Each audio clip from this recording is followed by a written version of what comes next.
बिस्मिल्लाहिर्रहमानिर्रहीम, अस्सलाम वालेकुम। लाइव डॉक्टर शाहिद मसूद के साथ मैं हूं सुमेरा सलीम। नाज़रीन, कमिश्नर रावलपिंडी के इल्ज़ामात पर चीफ जस्टिस काजी फायज़ ईसा साहब ने कहा है कि इल्ज़ामात तो कोई भी लगा सकता है, इल्ज़ामात लगाना आपका हक है तो सबूत भी दें। जबकि इलेक्शन कमीशन ने कमिश्नर रावलपिंडी के इल्ज़ामात की तरदीद करते हुए मामले की इंक्वायरी का ऐलान किया है।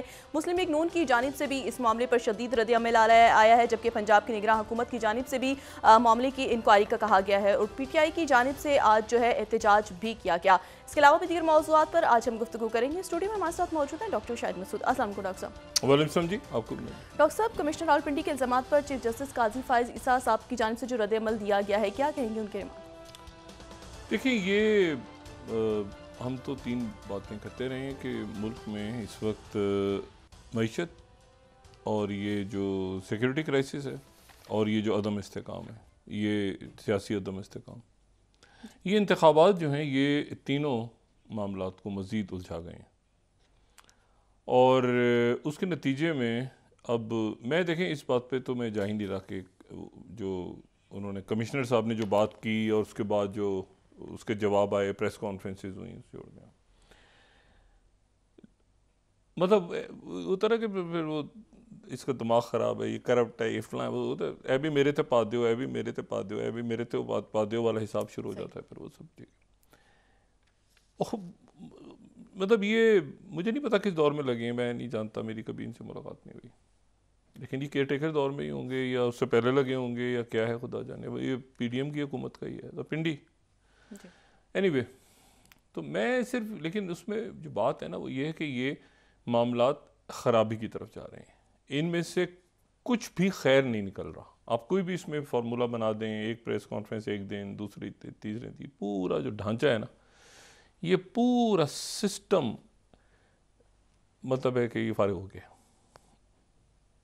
जमहूरियत अपनी जगह है, उसको रहना चाहिए हर हाल में, लेकिन बिल्कुल बेतौकीर हो चुका है। जो मैं बड़े दिनों बाद ये जो अपने जुमले दोहरा रहा हूँ, मुकम्मल तौर पे बेतौकीर हो चुका है। और इस तरह से मुल्क नहीं चलते, जिस तरह से इसको एक लंगड़े लूले सिस्टम को चलाने की कोशिश हो रही है। और मतलब है कि बिल्कुल ना लोग माशी तौर पे खुशहाल होते हैं, ना कौमें तरक्की करती हैं, ना आगे जाती हैं, ना उनमें क़यादतें जो हैं वो पुरएतमाद होती हैं। ठीक है, मैंडेट वो पता होता है कौम पीछे खड़ी है, मैंडेट हमारे साथ है, फ्रैक्चर मैंडेट, आगे पीछे इल्ज़ामात लग रहे हैं, गालम गलूच हो रही है। तो मसला ये उसके साथ था, ये उसके साथ जो, लेकिन मुल्क का आप देखें ना कि मुल्क का क्या इमेज जा रहा है, लोगों में क्या जा रहा है और बाहर क्या जा रहा है। अब इसमें यह है कि इसको ये हुकूमत ही नहीं बन पा रही। यानी पहले दिन के बाद जो है वो जो मैं तो उसको समझने से कासिर हूँ कि ये फार्मूला आखिर किस अरस्तू या अफलातून ने ये फार्मूला बना के नवाज शरीफ साहब को दिया था। उन्होंने अनाउंस कर दिया शहबाज शरीफ साहब ने, अब वो उसका कोई सर पैर ही नहीं, कैसे होगा, क्या होगा। दूसरी बात ये है कि ये देखें जो बड़ा इस पर जाहिर है कि बड़े बहरान आते हैं मुल्क में और बुरे मामलात होते हैं, लेकिन पहली दफ़ा आज मैंने एक चीज़ कल जब पीसा पगारा का भी जलसा था और उससे पहले भी और आज भी पहली दफ़ा हमेशा, और ये जब 2013 में जो इलेक्शंस के ऊपर एक खान साहब ने चलाया, पूरा अपना तहरीक चलाई थी सारी, तो अदालत से मुतालबा होता था। इस दफ़ा अदालत से मुतालबा नहीं हो रहा। ये एक बड़ी अजीब सी बात है जो मेरे लिए परेशान कुन भी है कि अदालत से, एक होता है ना कि आप तहकीकाती कमीशन बना दें, एक जुडिशल कमीशन बना के इंक्वायरी करो, ऐसा भी कुछ नहीं हो रहा। और चीफ इलेक्शन कमिश्नर जो है उनसे पाकिस्तान बार काउंसिल ने भी उनके बारे में बड़ा सख्त बयान दिया। तो ये एक अजब सा मामला। अच्छा, फिर वो ख़ुद भी सब, यानी अब ये ज़बान ज़द आम बात हो गई है कि जो सेटअप बनेगा जी वो 4-5 महीने चल गए, इसमें जताएं सरमायाकारी होगी, इसमें लोग किसी किस्म की, यानी जब ये अगर ये बात कही जा रही है, बड़े यानी ऐसी शख्सियात जो बड़ी बासर हैं, मैं नाम नहीं लेना चाह रहा, लेकिन बासर शख्सियात और जो जिनकी पहुँच है बड़ी, वो उनके मुँह से मैं ये जुमले पहली दफ़ा सुन रहा हूँ कि तो 4-5 जो है वो महीने के बाद खुद ही गिर जाएगा सेटअप। अच्छा, सेटअप जब गिरेगा तो उससे पहले क्या होगा? अफरा तफरी होगी तभी तो गिरेगा ना। तो इसका मतलब है अफरा तफरी कंटिन्यू रहेगी 6-8 महीने, साल, और फिर वो गिर जाएगा। यहां कोई एक बंदा ये बात नहीं कर रहा कि जी ये 5 साल सेटअप चलेगा और ये, अच्छा वो जो पहले फार्मूला आया था 2.5 साल और 2.5 साल वाला, वो भी अच्छा उस सेटअप में ये बात कम से कम ठीक है, चले 2.5 साल और 2.5 साल, फिर बहस शुरू हो गई थी कि पहले 2.5 साल कौन होगा, मतलब 5 साल। अब बिल्कुल ही बात हो रही है कि किसी साल में चल के तो उसने गिर जाना है। अब हर बंदा ये बात कर रहा है और उसकी कोई तरजीद भी नहीं हो रही, कोई ये भी नहीं कि हम जी 5 साल चलाएंगे पार्लियामेंट मुद्दत, कुछ भी नहीं। तो मुझे तो, मैं इसको समझने से कासिर हूँ कि इसको ये अब एक खबर एक दिन आती है, फिर वो दूसरी आती है। एक दिन जो है वो मौलाना साहब एक बात करते हैं, अगले दिन मौलाना साहब के ऊपर सारा जो है वो कर दी जाती है, उनके ख़िलाफ़ आ जाते हैं, वही प्रेस कॉन्फ्रेंसेस आ जाती हैं बहुत सारी। फिर एक दिन जो है वो अचकज़ई साहब बात करते हैं कोई, तो उनके ऊपर शुरू हो जाते हैं, फिर तहरीक इंसाफ उनके ऊपर सारे शुरू हो जाते हैं, फिर वो, तो ये इस तरह नहीं चलता। इस तरह जो है ना, पीर साहब पगारा ने की, उनके ऊपर भी, पीर साहब पगारा के ऊपर भी प्रेस कॉन्फ्रेंसें हो गई जो कभी भी नहीं हो। और वो इतने, मैंने उनको बैकग्राउंड बताया था आपको, उनका एक बहुत ज़बरदस्त शख्सियत है और उनका खानज़ादा और उनकी जो जमात है, और वो सियासी हैं भी नहीं, वो पाकिस्तान की बात करते हैं, वो बहुत ज़्यादा पॉलिटिक्स में और इधर उधर वो, तो उनको भी, उनका भी एक तमस्खुर उड़ाया जा रहा है हर एक का। तो ये कि ये अब इसको, ये कोई कल फिर होगा कुछ, फिर उसके बाद बहुत सारी प्रेस, इस तरह थम सा गया सारा मामला। और उसमें यह है कि अब आज़ाद अरकान शामिल हो रहे हैं, हो सकते हैं, और देखें ये बातें ठीक हैं, कानून अपनी जगह है, बिल्कुल सारे के सारे आज़ाद चले जाएं ताकि कोई हुकूमत तो बने कोई इसका। लेकिन अब देखें ना, ये तो छांगा मांगा का फ्लड गेट खोल दिया गया है ना। बड़ी मुश्किलों से हम इस मरहले से, ये जो बातें हैं ना, इससे हम, ये फ्लोर क्रॉसिंग नहीं होनी चाहिए, और ये लोगों को ज़मीन नहीं बेचने चाहिए, और ये नहीं होना चाहिए, और इससे बड़ी मुश्किल से निकले थे। और आवाम ने रद्द भी किया है इसको, ऐसे लोगों को लोग पसंद भी नहीं करते।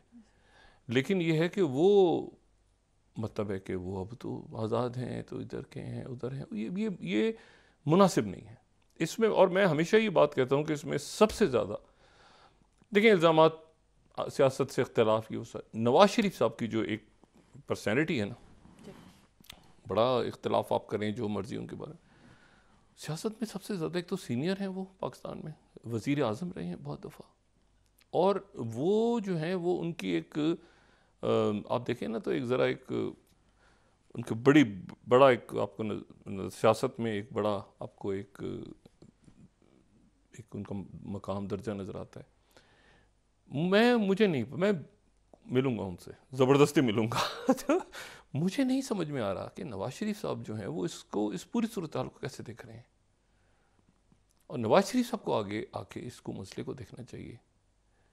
और ये जो मामला है ना कि कमेटियां बैठ रही हैं बीच में और वो वजारतें हम लेंगे, इस तरह हुकूमतें बनती हैं कभी पाकिस्तान में, या किसी दुनिया में कहीं हुकूमतें इस तरह बनती हैं जो मुल्क इतने बुरानों का शिकार हो? तो ये तो ये तो बिल्कुल यानी क्लैरिटी के साथ कि भाई ये हमने 5 साल 10 साल चलना है, और जैसे भी आगे जो भी है, इंतखाबात अगले कैसे होंगे, कौन सी तरमीम होंगी, मईशत को कैसे मुस्तहकम करना है। तो अभी एक ही पार्टी के नाम आए तो 20-25 उनकी वजारतें हो गई हैं, 30। तो अगर दूसरे वो पीपल्स पार्टी को भी लाया जाए तो वही, और वो अपोजिशन में बैठेंगे। अभी ये भी किसी ने मुझे मुस्लिम लीग नून के बताया कि शायद वो मरकज़ में ना जाएं तो शायद शहबाज शरीफ साहब भी वज़ीर आला पंजाब बन जाए, मरकज़ को लेने को तैयार नहीं हो रहा। कि यार एक मिनट है, जो ये मतलब सब जहाँ पर वो, चूँकि पैसा ज़ाहिर है कि पैसा तो नहीं, इख्तियारात ज़ाहिर है सूबों में है, तो वो मरकज़ को कौन संभालेगा? और इसका कोई एक पायदार किस्म का कोई एक इसका हल बताएं कि भाई कैसे आगे चलना है। और इसमें मतलब वो आम बातें हो रही हैं कि जी ये तो 8 महीने चलेगा, उसके बाद गिर जाएगा, 1 साल का सेटअप है, गिर जाएगा। तो 1 साल के सवाल ये कि गिरने से पहले फिर क्या होगा? कुछ होगा तो उसके नतीजे में गिरेगा, अफरा तफरी, ये हो शोर शराबा, तो ये मुनासिब नहीं है। और आगे मैं बार बार कह रहा हूँ कि आगे बढ़ना जो है वो नवाज शरीफ साहब आगे बढ़ें, नवाज शरीफ साहब बढ़ें आगे। मौलाना साहब उनके दोस्त हैं, असफंद वली साहब उनके दोस्त हैं, अचकज़ई साहब, मौलाना साहब के, जरदारी साहब के भी सब दोस्त हैं, जरदारी साहब का भी सबसे ज़ाती ताल्लुक़ है। और इन सब से ख़ुद बात करें। शहबाज शरीफ साहब अपनी जगह बिल्कुल ठीक मुनासिब है, उनका एक रोल है, किरदार है, लेकिन नवाज शरीफ साहब और ये मरहला है, मुल्क इतने हिजान का शिकार हो रहा है, और हमारे सियासी कायदीन जो हैं वो गायब हो गए, उन्होंने अपनी कमेटीज़ बना दी हैं, कमेटीज़ ने क्या फ़ैसला करना है, वो फैसला करेंगे, कमेटीज़ फैसला करेंगी। ये वो तो अपने कायदीन से पूछेंगे ना जाके। तो कायदीन वो इसको हल करें, इस बहरान को। ये अच्छा नहीं है, इस तरह से तमाशा लगा हुआ है। तो ये अब जो है इसमें राब्ते करें, बात करें, मतलब किस तरह से आगे मुल्क को चलाना है, कैसे करना है, क्या। तो ये और वो अब जाहिर है कि वो दिन ब दिन आप देखें कि जो यानी निगरान हुकूमत के लहजा भी तल्ख होता जा रहा है, तल्ख हो रहे हैं उनके लहजे। ऐसा बड़े सॉफ्ट लहजे के साथ थे, आज उनका लहजा भी तल्ख हो रहा है। और उधर वो जो है वो मुस्लिम लीग नून का भी लहजा बहुत तल्ख हो रहा है, जो कि नहीं होना चाहिए इस वक्त तो अगर जीते आप तो जश्न मना के बड़ा दिल करके आगे हुकूमत संभालें, मुल्क को आगे लेके। तल्ख लहजा हो रहा है, पहले ही बहुत तल्ख है, मुल्क में तल्खी है। तो ये इसको इससे निकालना है, सबका काम है। तहरीक इंसाफ को भी उनके साथ बात करें, राब्ते करें आपस में से। क्या मामला हो गया ऐसा। अब ये बात है ना कि जी वो सियासी कुव्वतों के साथ बैठने को तैयार नहीं है। वो भाई सियासी कुव्वतों के साथ बैठ के कोई हुकूमत में आया है पाकिस्तान में? क्या ऐसी बातें करते हैं? इनमें से कौन सियासी कुव्वतों के साथ बैठ कर आया है? सियासी कुव्वतों के साथ बैठ कर आया है कोई हुकूमत में पाकिस्तान में? वो सियासतदानों के साथ नहीं बैठते। कौन बैठा है सियासतदानों के साथ और हुकूमत में आया है? मतलब जो बात करने वाली बात करें ना, मतलब अगर जो है काफ़ी लिहाज हो गया, काफ़ी दिन हो गए, काफ़ी कुछ हो गया, सियासतदानों के साथ बैठकर आए हैं हुकूमत में? कौन सियासतदानों के साथ बैठकर हुकूमत में आया अभी तक? तो ये जो है ये अजीब सी बात है। तो मतलब एक फेस होता है ना, बैठ जाते हैं सारे फिर अलग हो जाते हैं। क्या तमाशा बनाया हुआ है। आप खुद करेंगे तो पता चलेगा कि आपने खुद किया है, कदम उठाया है। तो ये तो इस तरह की, और ये इतनी पोलराइजेशन हो रही है। नवाज शरीफ साहब भी कर सकते हैं काम। नवाज शरीफ साहब में ही सलाहियत है, जरदारी साहब में भी सलाहियत है, दोनों में सलाहियत है कि वो कदम खुद उठा सकते हैं कि नहीं भाई हम बात करते हैं। पीर साहब वगैरह ने किया है ना कल बात। तो भाई बात करें ना, बात इसको तलखी को ख़त्म करें। गालियाँ मार देंगे, ये कर देंगे, वो भाई क्या कर चाह रहे हैं आप? खाना जंगी करवानी है मुल्क में? तो हुकूमत करनी है, हुकूमत चलानी है, आगे जाना है, मईशत को संभालना है। तो मुझे तो ये बहुत अजीब सा मामला लग रहा है। अच्छा आज पता चला है वो करप्ट आदमी था, ये था, सब कुछ होगा। मुझे मेरा क्या ताल्लुक कमिश्नर पिंडी से? ये प्रेस कॉन्फ्रेंस ना करता तो करप्ट तरीन आदमी बैठा रहता अपनी जगह। भाई अजीब व गरीब बात है भाई। यानी जो करप्ट, यानी इसको हल करें ये मामला तलखी से। असल मामला है कि फिर कल कुछ होगा, फिर परसों कुछ होगा, फिर रोज़ होगा। इसको एक दफ़ा बैठ के 24 घंटों में बस बैठ जाएं, उसको हल करके बाहर आएँ सामने। ये मुजाहरे और एहतजाज और ये और वो आज़ाद अरकान शामिल, अच्छा मैसेज नहीं जा रहा, अच्छा मैसेज नहीं जा रहा। ये तो फिर हम कहते हैं बाप पार्टी बन गई, ये बन गया, वो बन गया, पैट्रियट बन गई। ये तो उसी तरह से तमाशा हो रहा है। ये इसको रोकें यहाँ पे सीनियर सियासत, पुरानी सियासी जमातें इसको रोकें। और आप जो भी कहें, ये जो पार्टियाँ हैं ना, अचक जी साहब की पार्टी में इस तरह नहीं शामिल हो सकते 5 लोग जाके शामिल हो जाएं। 5 लोग कहेंगे हम आज से अख्तर मंगल की पार्टी, छोटी छोटी पार्टी हैं, मगर ऐसा नहीं हो सकता। आप जमात इस्लामी में कहें अचानक जी हम दाखिल हो रहे हैं और परसों अमीर बन जाएंगे, सवाल ही पैदा नहीं होता। जमातें छोटी हैं, उनका एक अपना एक सिलसिला है, उनका तरीक़ाकार। तो ये है कि ये बड़ी सियासी जमातें हैं, तो उनको एक मामलात को ज़रा देखना चाहिए। और तहरीक इंसाफ को भी चाहिए कि भाई ये इसको, लेकिन उनके पास अब वो क्या करें। ज़ाहिर है कि गंडापुर साहब के हवाले से तो मामला था, वो उधर वो सलमान राजा को भी कर लिया। वो तो मतलब ये इसको ये बैठ के करना, मैंने कहा ना ये नवाज शरीफ साहब कर सकते हैं, जरदारी साहब कर सकते हैं, दोनों से रब्ता करें। ये बात करना बंद कर देंगे फिर वही वाली मतलब गुस्सा चढ़ेगा सबको। मतलब है कि सब ऐसे ही होता है ना। लेकिन इस वक्त वो इस एनार्की को ख़त्म करने का फॉर्मूला है। जरदारी साहब बड़े आगे और कहें कि मैं मतलब हम बात करते हैं, मुज़ाकरात करते हैं। एक गोलमेज कॉन्फ्रेंस बुला लें, गोलमेज कॉन्फ्रेंस, दावत दे दें सबको, सारी पार्टियों को। फिर जो उसमें नहीं जाएगा उसको लोग कहेंगे, कोसेंगे। मगर मियाँ साहब कहें कितनी होती थी ये ऑल पार्टीज़ कॉन्फ्रेंसेस, खुद बुलाते थे सियासतदान, बुला लें। एक मुल्क के मसाइल के हल के लिए नवाज शरीफ साहब ने दावत दे दी है, फ़ोन करके दावत दी है। लतीफ़ खोसा साहब को बुला लें, ऐसे लोग जो पहले इस तरफ रहें, या ना बुलाएं, बैरिस्टर गौहर साहब भी तो साथ रहें, साहब बुला लें, सबको बुला लें। अली ज़फ़र साहब के वालिद जो हैं वो मुस्लिम लीग नून, पुराना एक ताल्लुक है एसएम ज़फ़र साहब का, तो ये तो मसला बड़ा आसानी के साथ हल हो सकते हैं।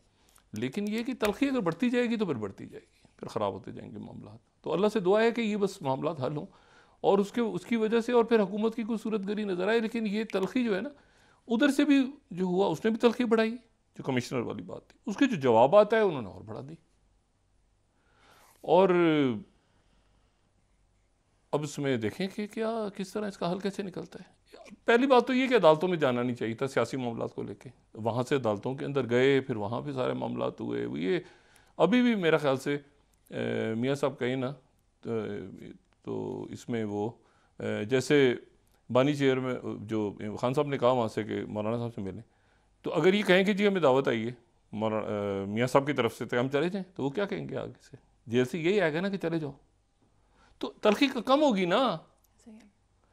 तो इस तरह तलखी कम कर दें, मियाँ साहब करें कम मुल्क में तलखी। और इसी तरह से देखें शेरपा साहब से भी तो भाई तलखी कम करें, और एक शिकवा उनसे बताएं कि भाई हमारे साथ भी जाती हुई है, हमारे देखें ना ये खुरम दस्तगीर खान साहब या राना सनाउल्लाह साहब या बाकी लोगों को शिकायत है, सादर रफीक साहब आ रहे हैं, ये देखें ऐसे हुआ है, मुज़ाकरात आगे शुरू करके और आगे चलें। लेकिन ये कि रोज़ जो ये हो रहा है ना मामला, इसके नतीजे में ये हल नहीं है, सोल्यूशन नहीं है। और मतलब वो सवाल ही पैदा नहीं होता, वो कहेंगे जी वो उन्होंने बात की है कि जी हम आपकी बात बिल्कुल सुनने को तैयार हैं और उन्होंने दावत भेजी है हमें, तो वहाँ से यही कहेंगे ना जैसे मौलाना साहब, हाँ क्या आप चले जाएं डेलीगेशन, खुद तो नहीं जा रहे ना, डेलीगेशन जाएगा तलखी कम होगी, टेम्परेचर कम होगा। वरना हालात ये अच्छे नहीं है इस वक्त लोगों के हिसाब पे, जो है ना दुनिया में ना इमेज अच्छा जा रहा है, ना लोग इस वक्त जो है वो मुतमईन है, और ना ही अच्छा है कि हमारे इलेक्शन कमीशन या सुप्रीम कोर्ट या बाकी हमारे उनका एक अपना एहतराम है। लेकिन ये कि ये हल नहीं है, मामलात का हल नहीं है, इसका हल जो है वो हमारे सियासतदानों के पास ही है। और इक़्तिदार को ज़रा साइड पे रख दें, वजारतें तो थोड़ा सा पहले स्टेबलाइज करें ताकि सिस्टम आगे चले। और सिक्योरिटी बड़ा इशू है दुनिया का, सिक्योरिटी का बहुत बड़ा इशू है। म्यूनिख में सिक्योरिटी कॉन्फ्रेंस हो रही है, और ये म्यूनिख जो है जर्मनी, म्यूनिख में सिक्योरिटी कॉन्फ्रेंस हो रही है, इसको कहते हैं डिवॉर्स ऑफ डिफेंस। ये 1963 से होती है म्यूनिख में, और इस म्यूनिख सिक्योरिटी कॉन्फ्रेंस को एक बाकायदा कंपनी यानी कॉरपोरेशन है बाकायदा प्रॉपर, वो इसको अरेंज करती है। मतलब है कि ये आप ये ना समझें कि जर्मनी में हो रही है तो ये जर्मन्स करवा रही हैं, उनकी हुकूमत करवा रही है, नहीं, इसको बाकायदा प्रॉपर एक इंडिपेंडेंट। इसमें चाइना के जो हैं वो वज़ीर ख़ारजा जो हैं वो पहुँचे हुए हैं, उनकी मुलाकात सेक्रेटरी ब्लिंकन से हुई है वहाँ पे, बड़ी इंपॉर्टेंट है। वांग ली की मुलाकात सेक्रेटरी ब्लिंकन से हुई है, कैमला हैरिस है वहाँ पे, इसराइल के सदर हैं, कतर के वज़ीर आज़म और वज़ीर ख़ारजा से, और अरब ममालिक के वज़राए ख़ारजा से। वहाँ पे 3 इश्यूज़ डिस्कस हो रहे हैं ना, गज़ा, यूक्रेन और ताइवान। ताइवान तो ज़रा पीछे है इस वक्त, लेकिन गज़ा और यूक्रेन आ गए सिक्योरिटी के हवाले से। और ये आपस में इन फोरम्स पे मुलाकातें, इनकी तकारीर और ये सारा कुछ बड़ा इम्पॉर्टेंट होता है। और इसमें जो है ये इस से पहले जो है फ़ौरन पहले थोड़ी ही यानी चंद घंटे, बल्कि कॉन्फ्रेंस के पहले दिन और दूसरे दिन के दरमियान शुरू हो गया था उनका सेशंस। तो ये जो मशरिकी यूक्रेन का इलाका जो है, मशरिकी यूक्रेन अवदिका का जो शहर है, ये यहाँ पर 2014 से जब से यूक्रेन की जंग शुरू हुई है, इस शहर पे रशियंस कब्ज़ा नहीं कर सके। ये बिल्कुल ये आप समझें कि ये शहर जो है इसको घेरे रखा रशियंस ने, इस पर बहुत जंग हुई, ये सब कुछ होता है, लेकिन ये शहर की इम्पोर्टेंस बहुत रही। ये शहर खाली कर दिया यूक्रेनियंस ने, हथियार डाल दिए। ये बड़ी अजीब सी बात है कि उनके जो नए जनरल हैं, ये मैं यहाँ पे 3rd स्लाइड यहाँ पे कोट कर रहा हूँ नोवा न्यूज़ की, तो जनरल जो Zelensky announces the withdrawal of troops.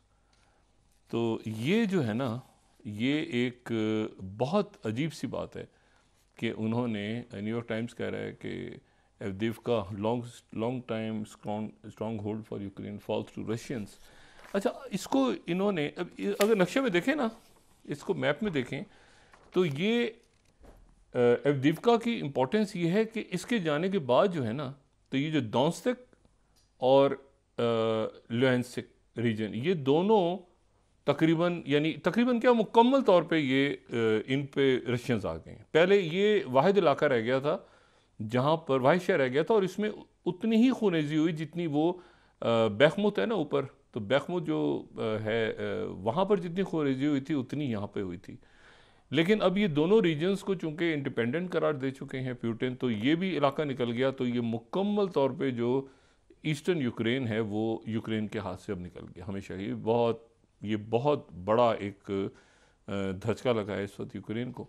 और इसके जाने से पहले, क्योंकि जब ये हुआ है सारा वाक़या, तो प्रेसिडेंट ज़ेलेंस्की चूँकि म्यूनिख में थे, उन्होंने वहाँ जर्मन्स के साथ, उन्होंने फ्रांस के साथ, बाकी लोगों से कहा कि ये जा रहा है और मेरी मदद की जाए इसके शहर में।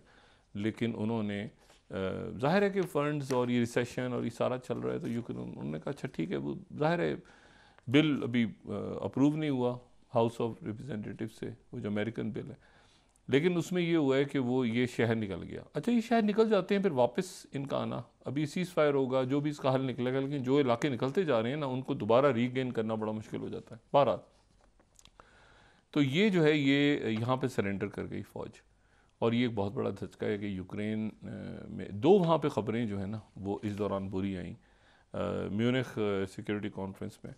और एक तो उसमें जो है वो ख़बर आई कि जिसमें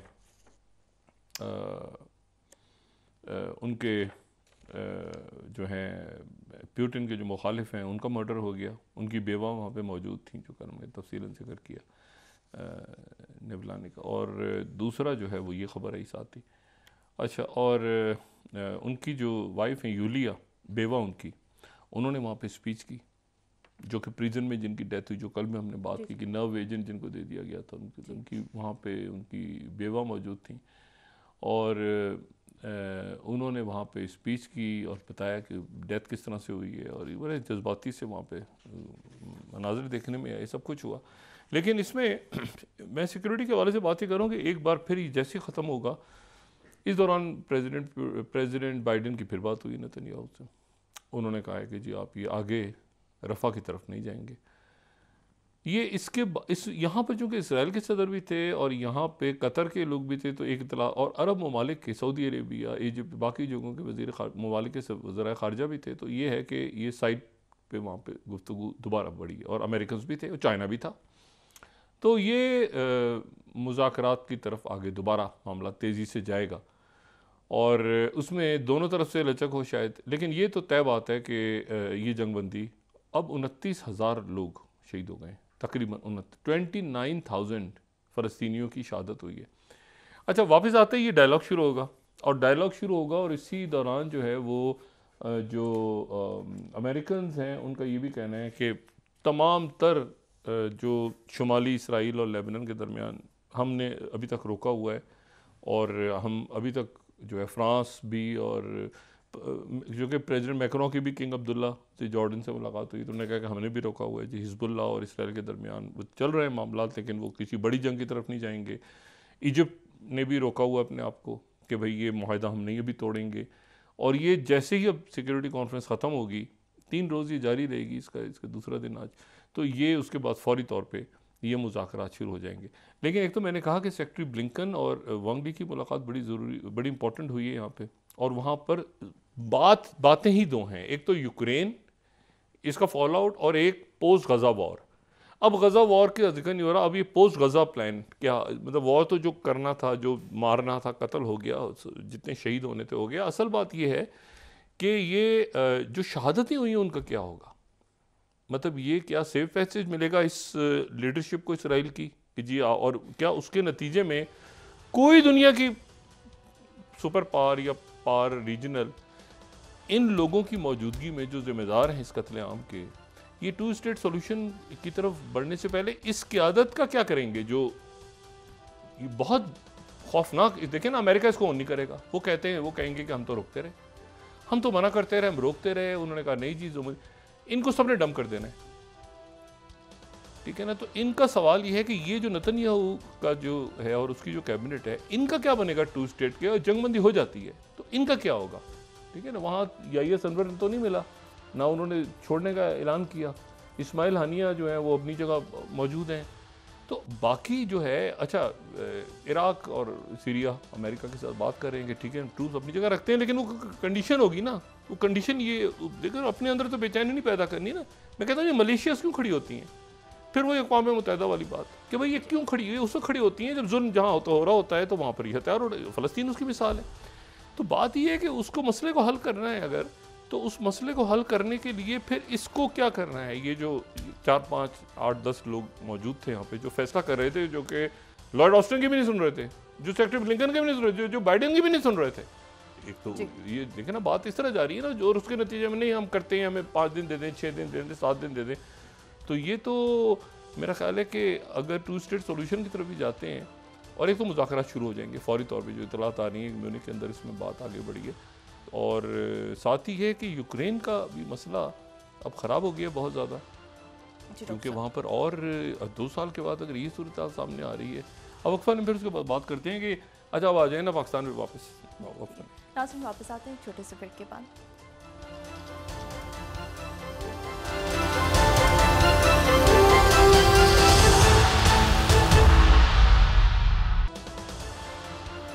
वेलकम बैक नाज़रीन। डॉक्टर साहब, शाहिद खाकान अब्बासी साहब कहते हैं कि मैं कमिश्नर रावलपिंडी को जानता हूँ, एक जिम्मेदार कमिश्नर है, क्या कहेंगे?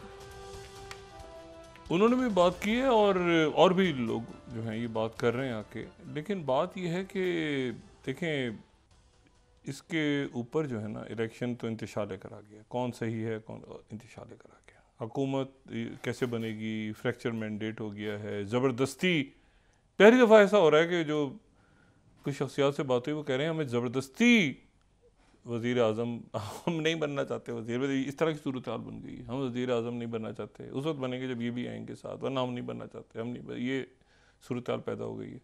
कभी भी नहीं आज तक, इससे पहले मैंने तो कभी भी नहीं सुना। तो वो जो है वो कोई तहरीरी जो है वो एग्रीमेंट होना चाहिए, तो तहरीरी एग्रीमेंट कोई कुरान और हदीस वाला फिर जुमला आ जाता है बीच में।